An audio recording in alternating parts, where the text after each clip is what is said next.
Sir. नमस्कार, मैं हूं कोमल शर्मा और उत्तर प्रदेश बुलेटिन में आपका स्वागत है। चरखारी में 142वां ऐतिहासिक एवं धार्मिक श्री गोवर्धन नाथ जी मेला वैदिक मंत्रोच्चार और पूजन के साथ शुरू हो गया। इसका उद्घाटन भाजपा जिलाध्यक्ष मोहनलाल कुशवाहा, विधान परिषद सदस्य जितेंद्र सिंह सेंगर और नगर पालिका अध्यक्ष मंजू कुशवाहा ने किया। इस मेले का शुभारंभ पारंपरिक पूजन, आरती और वैदिक मंत्रोच्चार के साथ किया गया। उद्घाटन से पहले भगवान श्री गोवर्धन जी को विशाल प्रतिमाएं सदर मंदिर में मेला मंदिर तक रवाना की गई और विधिवत पूजा अर्चना कर स्थापना की गई। समारोह में कई गणमान्य व्यक्ति और अधिकारी मौजूद थे। सुरक्षा व्यवस्था की निगरानी सीओ चरखारी ने की, जबकि प्रभारी निरीक्षण प्रवीण कुमार और पुलिस चौकी प्रभारी चंद्रशेखर के नेतृत्व में भारी संख्या में पुलिस और पीएससी बल तैनात रहे। महोबा से इख्तियार अली की रिपोर्ट।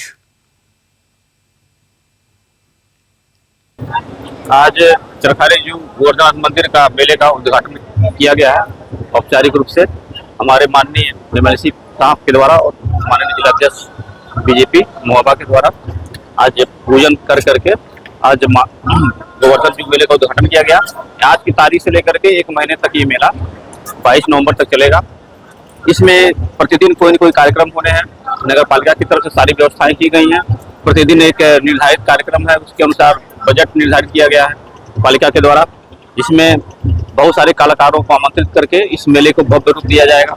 और भी सारी व्यवस्थाएं दुकानदारों को एक निर्धारित स्थल पर जमीन चिन्हित करके दी जाएगी, जिनके भी मिनिमम पूरे जिले में या पूरे बुंदेलखंड में सबसे मिनिमम किराया, हमको जो भी नॉलेज है हमारे ज्ञान में जो भी है कि सबसे मिनिमम किराया दुकानदारों से हम लोग यहाँ पे लेते हैं। 1 महीने का है, लेकिन किराया के अगर देखेंगे तो और लोग जगहों से रात वगैरह चाहे महोबा से तुलना करेंगे तो बहुत कम हम लोगों का किराया जो आज छोटे दुकानदार स्थानीय लोकल के बढ़ावा देने के लिए हम लोगों ने बहुत मिनिमम किराया रखा है कि दिन बहुत ही महत्वपूर्ण दिन है। शास्त्र श्री गोवर्धन नाथ जू मंदिर का आज यहाँ पे आप देख रहे पूजन हुआ विधि विधान के साथ में, और शास्त्र श्री गोवर्धन नाथ जी चरखारी नगर से यहाँ मेला प्रांगण में पधारे हैं। तो 142वां वर्ष जो है विगत रियासत कालीन से निरंतर 1 माह यह मेला चलता है, और इस मेले का महत्व ऐतिहासिक धार्मिक दृष्टि से बहुत महत्वपूर्ण है। बुंदेलखंड क्षेत्र के आसपास के सभी श्रद्धालुजन इस मेले में प्रतिभाग करते हैं। शास्त्र श्री गोवर्धन नाथ जी महाराज जो सामने साक्षात राधा कृष्ण सामने विराजे हैं, और उनका आप देख रहे होंगे कि यहाँ पर विहंगम दृश्य कि जैसे साक्षात हम शास्त्र श्री गोवर्धन नाथ जी के दर्शन कर रहे हैं। राधिका महारानी पूरा परिवार बैठा हुआ है, तो आसपास के क्षेत्र के लोग इस अलौकिक प्रतिमा को देखने के लिए आते हैं। और इस 1 महीने तक निरंतर नगर पालिका द्वारा आयोजित कार्यक्रम में सांस्कृतिक कार्यक्रम, खेल कूद, बच्चों के मनोरंजन कार्यक्रम, धार्मिक आयोजन, ऐसी 1 महीने तक निरंतर कार्यक्रमों की श्रृंखला रहती है। जिले के गौर थाना क्षेत्र में दबंग के आतंक ने गांव में दहशत का माहौल पैदा कर दिया। आए दिन वह लोगों को गाली गलौज करता है और जान से मारने की धमकी देता है। पीड़ित बजरंगी राजभर लगातार थाने के चक्कर काट रहे हैं, लेकिन एफआईआर नहीं लिखी जा रही। गांव वासी आरोप लगा रहे हैं कि गौर के थानेदार परमा शंकर यादव का दबंगों से नजदीकी संबंध है और अपराधियों को संरक्षण मिलता है। उनका कहना है कि पुलिस केवल किसी बड़ी घटना के बाद ही कार्यवाही करती है। दबंग सितालू की गुंडागर्दी से गांव वाले डर के साए में जी रहे हैं। महिलाएं और बच्चे भी बाहर निकलने से डरते हैं। लोग सवाल उठा रहे हैं कि आखिर पुलिस कब जागेगी और गांव को क्या इस आतंक से मुक्त करा पाएगी। दिलीप पांडे की रिपोर्ट।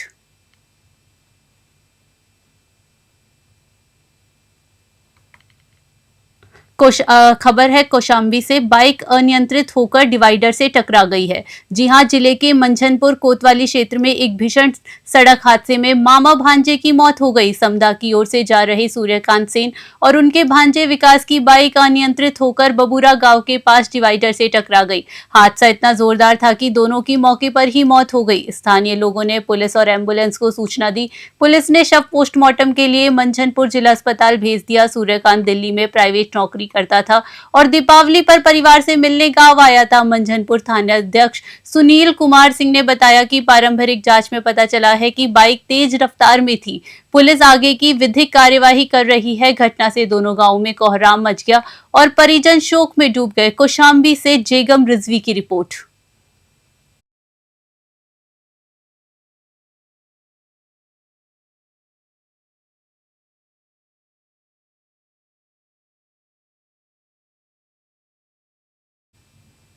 जनपद में 15 नवंबर को भगवान बिरसा मुंडा की जयंती पर मुख्यमंत्री योगी आदित्यनाथ ने संभावित आगमन को लेकर तैयारियां तेज कर दी है। ओबरा तहसील के चोपन में आयोजित होने वाले कार्यक्रम के लिए हेलीपैड, सभा स्थल और पार्किंग व्यवस्था का निरीक्षण किया गया। समाज कल्याण राज्य मंत्री संजीव कुमार गौड़, जिलाधिकारी बद्रीनाथ सिंह और उप जिलाधिकारी विवेक कुमार ने संभावित कार्यक्रम स्थलों का दौरा किया। राज्य मंत्री ने बताया कि मुख्यमंत्री के आगमन का निश्चित समय जानने के लिए उनसे संपर्क किया जाएगा। यह उनके लिए ओबरा विधानसभा के चोपन क्षेत्र में पहला संभावित आगमन होगा। कार्यक्रम स्थल और चोपन छठ घाट का निरीक्षण करने के बाद अधिकारियों ने सुरक्षा, आपदा प्रबंधक और नदी के जल स्तर को देखते हुए घाट पर व्यापक इंतजाम करने का भरोसा दिया। सोनभद्र से संतोष सहानी की रिपोर्ट।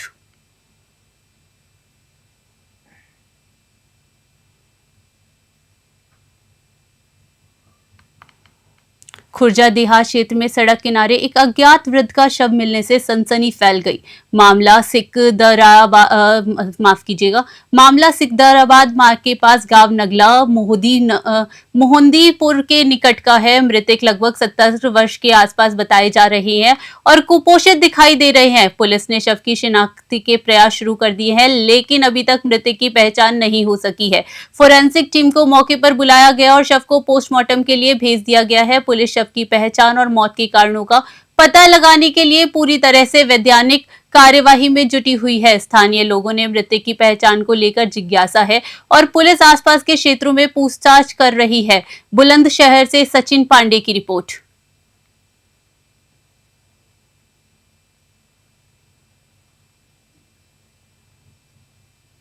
गोविंदनगर विधानसभा के विधायक सुरेंद्र मैथानी ने आगामी छठ पूजा महोत्सव से पहले अपने क्षेत्र के छठ घाट का निरीक्षण किया। इस मौके पर उन्होंने कहा कि प्रदेश सरकार संस्कृति, परंपरा और आस्था के क्षेत्र में अग्रणी भूमिका निभा रही है।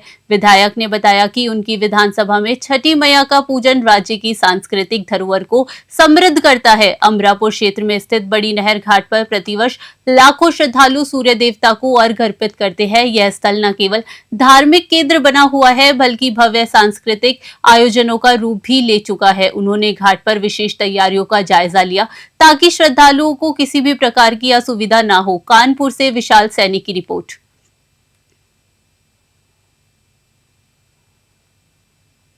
मेरा सौभाग्य है कि छठ मैया का बहुत बड़ा पूजन मेरी गोविंदनगर विधानसभा क्षेत्र में होता है और इसको मैं सैजनवा गोरखपुर से 11 किलोमीटर के पहले राप्ती के तट पर लगातार बचपन में जब 6 वर्ष के लिए पिता ट्रांसफ़र हुए थे मैं वहाँ करता था और छठी मैया ने मुझे गोविंदनगर विधानसभा क्षेत्र में बुलाकर ये सेवा का अवसर दिया है।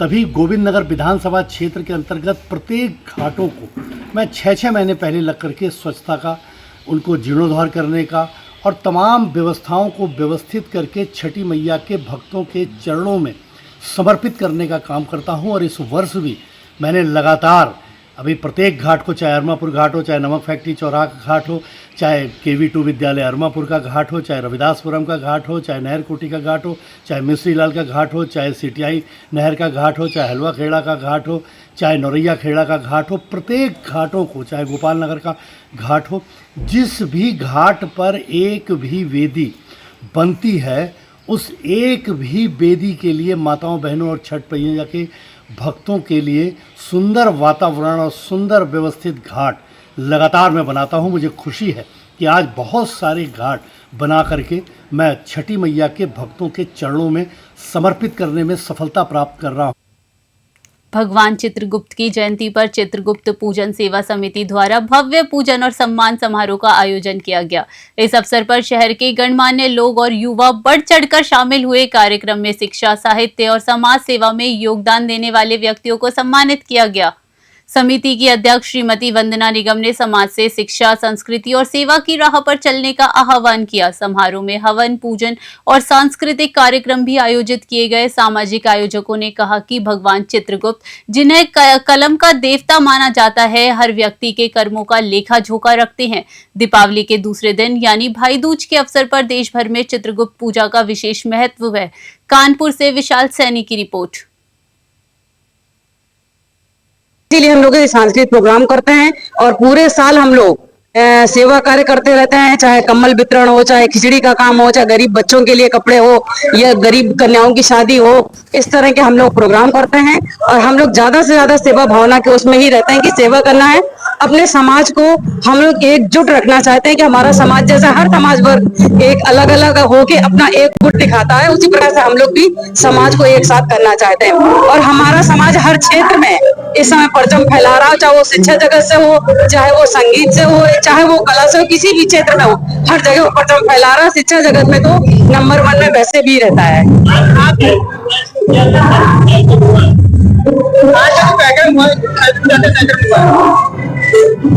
आज का जो कार्यक्रम हुआ है इसमें आज क्या हुआ था? दोपहर में 3 बजे से जो होता ही होता है वो भगवान के लिए हम लोग हवन करते हैं, जो हमारी एक धर्म और श्रद्धा की भावना होती है।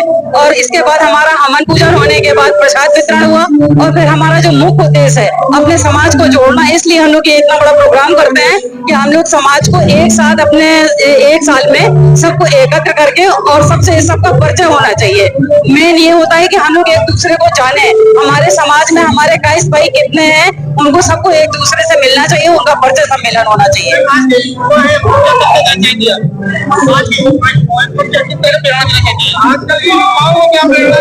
मैं आजकल के युवाओं को ये प्रेरणा देना चाहूंगी कि जितने भी हमारे युवा हैं वो युवाओं को संस्कार नहीं मालूम है कि हमारे घर में क्या संस्कार होने चाहिए बड़ों के बीच में। मैं उन युवाओं को संस्कार भी देना चाहती हूँ कि वो सब एकजुट होकर अपने कायस्थ भाइयों के बीच में आए और कायस्थ भाइयों का सम्मान करें, अपने कायस्थों को एक साथ जोड़ें और जो भी कुछ करें वो सब एक साथ भाईचारे में करें। छठ पूजा को लेकर बीजेपी सांसद रमेश अवस्थी ने आज अमरपुर सीटीआई पन की और सचान चौराहा नहर का निरीक्षण किया। सचान चौराहे की नहर में गंदगी देखकर उनका पारा चढ़ गया। सांसद ने मौके पर ही सिंचाई विभाग के अधिकारियों से चर्चा की। संतोषजनक जवाब न मिलने पर रमेश अवस्थी ने अधिकारियों को 2 दिनों के भीतर कैंप दफ्तर में हाजिर होने का निर्देश दिया। उन्होंने स्पष्ट किया कि छठ पूजा से पहले नहर की सफाई जरूरी है, क्योंकि यह न केवल पूजा बल्कि शहरवासियों के स्वास्थ्य से भी जुड़ा मामला है। सांसद ने इलाकाई जनता से मिलकर भरोसा दिया कि नहर की गंदगी का स्थायी समाधान किया जाएगा।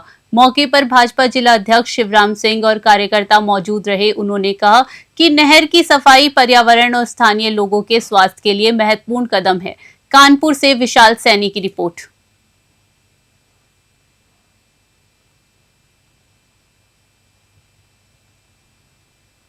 सियाना कोतवाली क्षेत्र में दीपावली की छुट्टी पर पैतृक गांव गए एक शिक्षक के घर में अज्ञात चोरों ने लाखों की चोरी कर दी। जी हां, घटना बुलंदपुर रोड पर गणपति मैरिज गार्डन पीछे स्थित कॉलोनी में हुई। जानकारी के अनुसार चोरों ने घर का ताला तोड़कर नकदी, सोने और चांदी के आभूषण लेकर फरार हो गए। पीड़ित शिक्षक छुट्टी पर घर नहीं थे और ताला लगाकर पैतृक गांव गए थे। यह कॉलोनी में 2 महीने के भीतर होने वाली चोरी की 5वीं घटना है, जिससे कॉलोनी वासियों में गहरा रोष है। स्थानीय पुलिस ने मामला दर्ज कर जांच शुरू कर दी है और आसपास के सीसीटीवी फुटेज तथा लोगों से पूछताछ कर रही है। अज्ञात चोरों की तलाश पुलिस ने जारी रखी है। बुलंदशहर से सचिन पांडे की रिपोर्ट।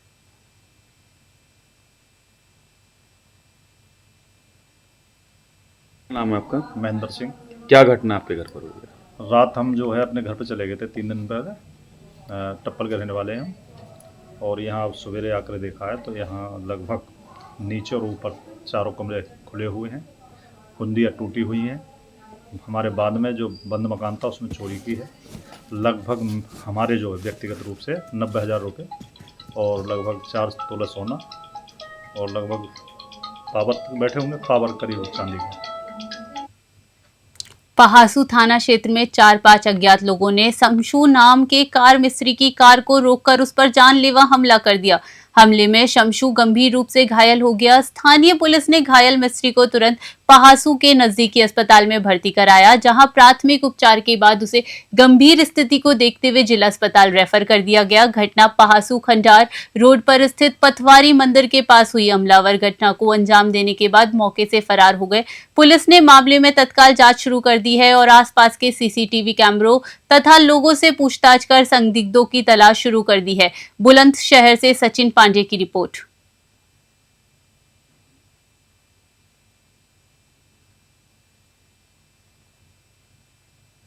जिले में थाना फकरपुर क्षेत्र के सामुदायिक स्वास्थ्य केंद्र के निकट माधवपुर नहर में जन्म के तुरंत बाद एक नवजात बच्ची को पानी में फेंकने का मामला सामने आया। ग्रामीण नहर में शव देखकर हैरान रह गए और तुरंत पुलिस को सूचना दी। पुलिस ने मौके पर पहुंचकर शव को कब्जे में लिया और पोस्टमार्टम के लिए भेज दिया। घटना के बाद इलाके में शोक और सदमे का माहौल है। थाना पुलिस ने शव की पहचान और हत्या के कारणों का पता लगाने के लिए जांच शुरू कर दी है। शुरुआती जानकारी के अनुसार यह मामला गंभीर है और पुलिस संभावित अपराधियों की तलाश में जुट चुकी है। बहराइच से मेजान अहमद की रिपोर्ट।